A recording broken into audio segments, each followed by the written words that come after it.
રાખીને અને બધા જે કંઈ પોતાની બાજુ દ્રષ્ટિ રાખી, મારામાં શું ખામી છે એ કર, બીજામાં જોશો જ નહીં. એ બાપા પર છોડી દો. બાપાને કરવું કરશે નહીં કરવું એ આપણી જવાબદારી નથી. બીજાના સ્વભાવ કાળ, બીજાના દોષ કાળ આપણી જવાબદારી નથી. આપણે આપણો પોતાનો જો. યોગી આપણે અમારો અધિકાર નથી તો બીજા શું કરો? યોગી આપણને જીવન ચૈત્ર ભાગ 2 પાનું નંબર 207 ને 307 વાંચજો. સાહેબ અમારી પણ લાયકાત નથી બિયાન વઢવાની, તો આપણે તો ક્યાંથી કરી શકીએ? જે પોતાનું જ કરવાનું છે. તમે પોતાનું કરો તો બીજા પોતાનું કરશે જ. તમે બિયાન જોશો તો બીજો બિયાન જોવાનો છે. It just follows. If you do this, it follows that it will be done this way. એટલે આપણે પોતાનું જોઈએ અને બહુ મજા આવશે. જો પોતાને જોઈને તમે કરશો ને, બધાની વિશે દીવભાવ રહેશે. પણ બિયાન જોશો ને પોતાને નહીં જો, મનુષ્ય ભાવ આવશે બધામાં. આ ટેકનિક છે. બિયાન દીવભાવ રાખો તો પોતાનું જુઓ, પોતાનું where you are wrong, where you are going wrong. જો ઘરમાં હું તો કહું છું, તમે દીકરો હોય દીકરી હોય, તમે તપાસ કરો. એ લોકો વાય આર ડુઈંગ ધીસ, તમને ખબર પડશે. મેં જ આમ બધું ઊંધું કર્યું. તમે બી રીતે હેન્ડલ કરતા ના આવડે એટલે બગડે જ. ક્યાંથી એ થાય?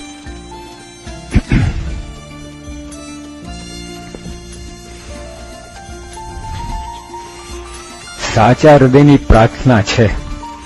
કેટલું સાચું છે તે અમને ખબર નથી. તે આપ સુધારી લેજો અને 100% સાચી પ્રાર્થનાનું ફળ આપશો. પ્રાર્થના તમે કરીએ છીએ, અમે તો માની લીધું કે 100% સાચી. કેટલું સારું તમને ખબર, પણ ફળ તો તમે 100% પ્રાર્થના આપજો. બસ અમે તો જે હોય તમને આવું ભલામણ કરીએ છીએ. લાગે છે કે અમે બધું જ જાણીએ છીએ, લાગે છે. પણ આપ જયારે વાતો કરો છો ત્યારે લાગે છે કશું જ જાણતા નથી. થયું ને અનુભવ? આત્મસ્વામી બધા વાત આપણે કરી લાગે કશું જ એવું લાગે છે.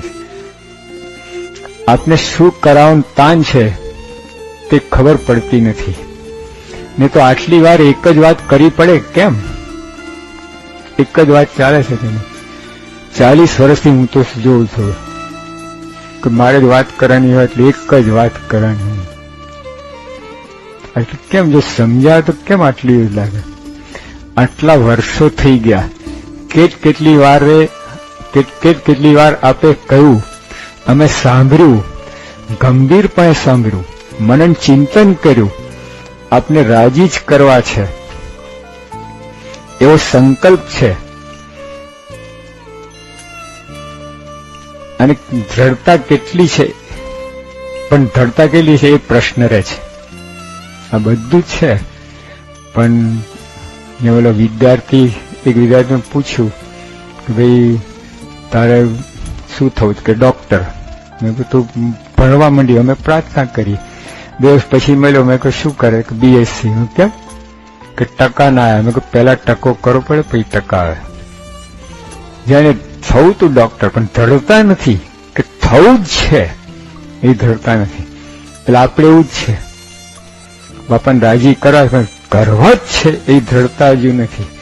તો બધું એમને રાજી કરવામાં શું શું આડું આવે ને શું શું જરૂર છે બધું તમને સમજાય. તમે નક્કી કરો પેલા શું આપણે પીઝા બનાવવા છે એટલું નક્કી, પછી બધું જ અંદર છે. અને શું શું વસ્તુ જોઈએ છે, શું શું ધ્યાન રાખવું, બધું તમને શીખી જવાનું. ધડતા જ નથી. આપણે બોલીએ છીએ હા તમારે અમારે બધાને આ જ પછી ધડતા છે ને. એમની ધડતા હતી પ્રમુખ સ્વામીને શાસ્ત્રીને રાજી કરવા છે. જો પ્રસંગો એટલે ચૂનો પીલો બધું આખું છે લાલ થઈ ગયું. એટલે ભક્તિના સંભળાવવા માટે ઓલા એટલું બધું કર્યું. ધડતા હતી. બીજા બધા ખસી ગયા. એ બધા કોઈ ધડતા બધાને વિચાર હતો સ્વામીને રાજી કરે એવું કઈ નતું, પણ ધડતા નથી, ખસી ગયા.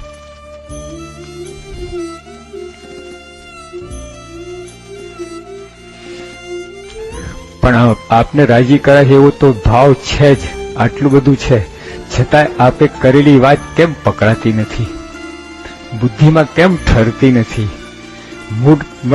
મૂઢપણું કેમ રહે છે, અને શું કરી રહ્યા છે એ જ ખબર પડતી નથી. સાવ સાચી વાત છે. અરે લગાઈ જશે ખબર જ નહીં પડતી. ઈર્ષા, માન, ફળ નથી. અભાવ ગુણ નહીં લેવા ઉપર તો આપે હદ વાળી દીધી છે, છતાંય કેટલું બુદ્ધિમાં હૃદયમાં ઠરશે તે પ્રશ્ન છે. આપણે બધું એક થયું છે વાત. હવે અહીંથી ઉઠ્યા, કાલે પછી કેટલું રહેશે ભગવાન જાણે, એવું છે. અને હવે તો આપનો આગળ આ બાબતમાં જોતા એમ લાગે છે કે હવે જો અમે સાવધાન નહીં રહીએ, ગાફલ રહીશું, મબતમાં લેવાઈ જઈને આપને હોશિયારા કરીશું તો અમે સખત ગુનેગાર ગણાઈશું. હવે તો માફી નહીં જ મળે, પણ છતાં માફ કરવું પડશે.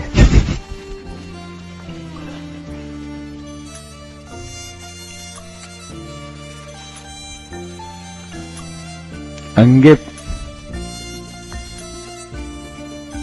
અમારો પ્રયત્ન, હા, છતાંય માફ કરવું પડશે.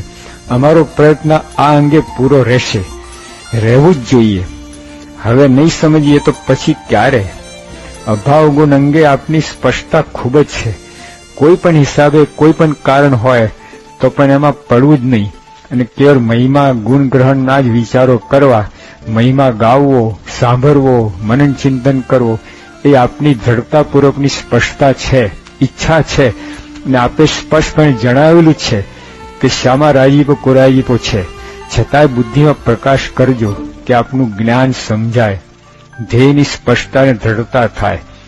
અનંત અનંત અનંત જન્મના અંતે મહારાજ સ્વામીનો ભગતજી શાસ્ત્રી યોગીમાં પ્રમુખ સાહેબનો યોગ એટલે આપ દ્વારા યોગ થયો છે.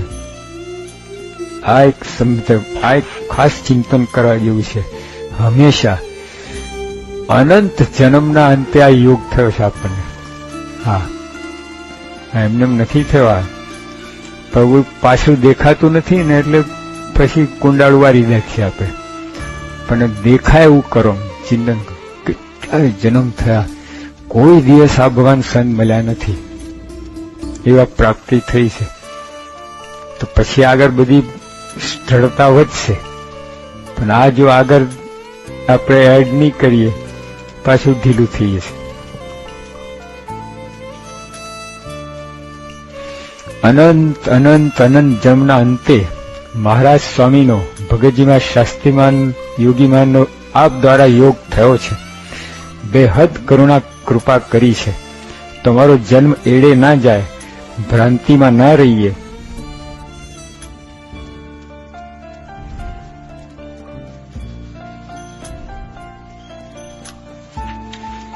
કે આપનો રાજીપો છે જ, ભ્રાંતિ આ છે, બીજી ભ્રાંતિ નથી. હવે તો આપ માની લીધું બાપાનો રાજીપો મારા ઉપર છે જ. પેલા ભલે ના સમજે, ફૂલ રાજીપો, ભ્રાંતિ છે. હા,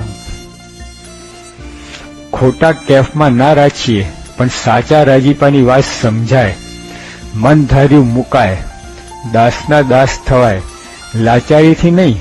જો દાસના દાસ ઘણા છે ને, શું કરે, પગે પાડવું પડે. આવ્યું જસનાન કરો ને યાર, કરી આવે. જય સોમ. આમ હા આવજો. જય સોમ.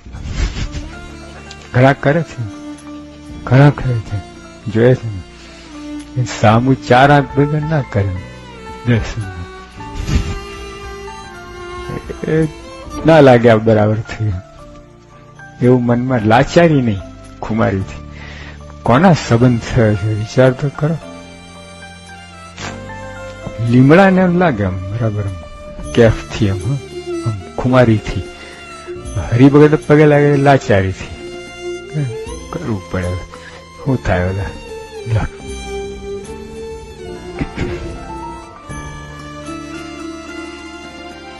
અને મહારાજનું સુખ આપ દ્વારા ત્યારે જ આવે એમ છે. આ વાત જીવમાં હૃદયમાં ઉતરે અને એ મુજબ વર્તાય અને આપના સ્વરૂપનું જ્ઞાન ત્યારે જ થાય એમ છે અને મારાનું સુખ આપ દ્વારા ત્યારે જ આવે એમ છે. નાનામાં નાનો સામાન્ય હરિભક્ત નો મહિમા સમજાય. બાપાના શબ્દો છે. કોઈનો અવગુણ તો આવે જ નહીં, દરેકમાં નિર્દોષ બુદ્ધિ રહે. સંતો હરિભક્તોનો મહિમા સમજાય. બીજું પહેશે જ નહીં, પેઠેલું નીકળી જ જાય એવી દ્રષ્ટિ કરી કચરો બાળી જ નાખજો. એ આપના ચરણમાં પ્રાર્થના.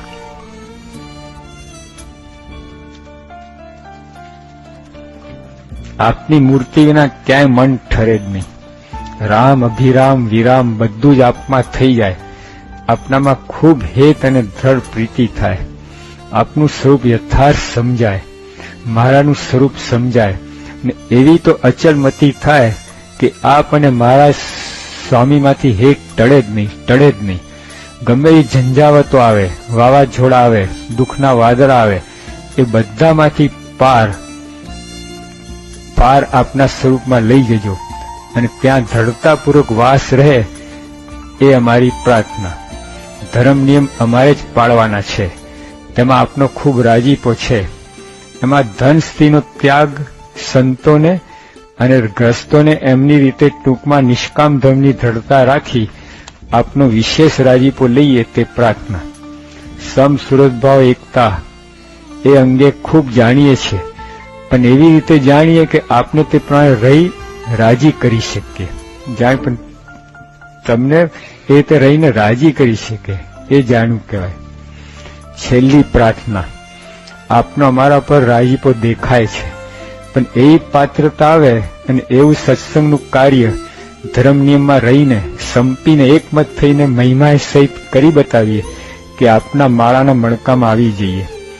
તોડી ના તૂટે એ દ્રઢ પ્રીતિ આપમાં આ જન્મે જ જલ્દીથી જલ્દી થાય એ બુદ્ધિ, સૂઝ, આવડત, શ્રદ્ધા, વિશ્વાસ, બળ આપો. એ જ પ્રાર્થના. આપના ચરણ કમળના પ્રાર્થના. સાચીને હૃદયના ભાવથી પ્રાર્થના કરવાનો પ્રયત્ન કર્યો છે તો કૃપા દ્રષ્ટિ રાખજો. સહજાનંદ સાંઈ મહારાજની જય.